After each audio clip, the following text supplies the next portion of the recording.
Hi, it's Greg Burdine, pastor of Faith Baptist Church in Adrian, Michigan, with a Bible verse for you to think about today, with it being the solar eclipse.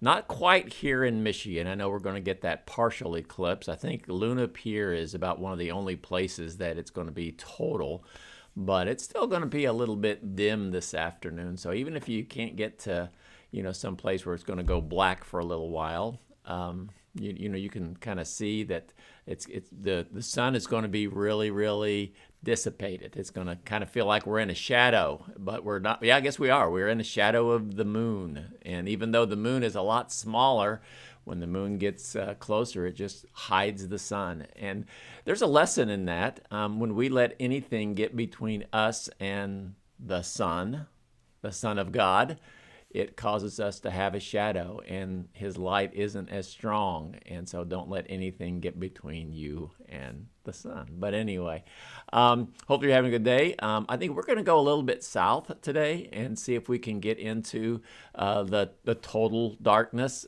just for fun and see what it is. I don't know what the crowd's going to be like or the traffic's going to be like, but we'll see what happens. And so if you want to leave a comment where you're going, what you're doing, are you interested? It's funny. I talked to some people and they're so excited. And other people said, I am zero excited. I don't even want to know about it. I don't care.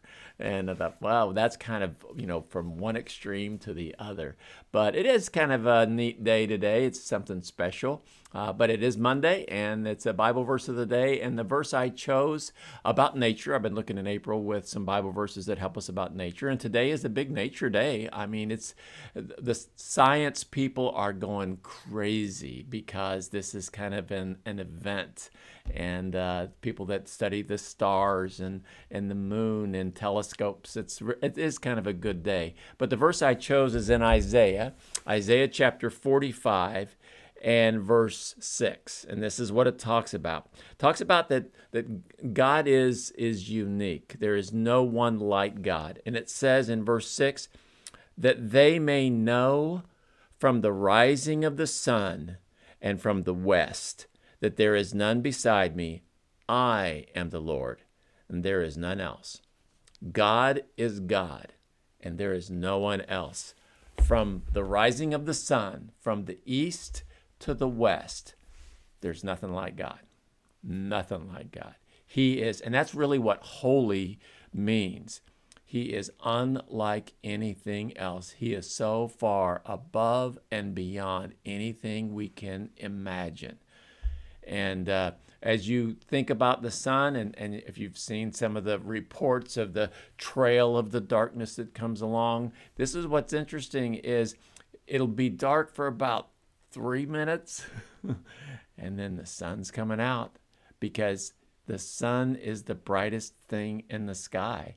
And though for a small amount of time the moon may hide the sun, there's nothing like our sun, and there's nothing like our God.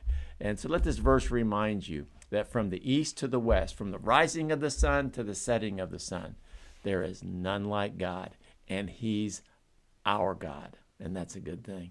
Well, have a great day today. Be careful looking up at the sun. Don't do it unless you have those special glasses, but because I'll tell you what, it can really mess you up. So just be very careful and have a great day, and I'll bring another Bible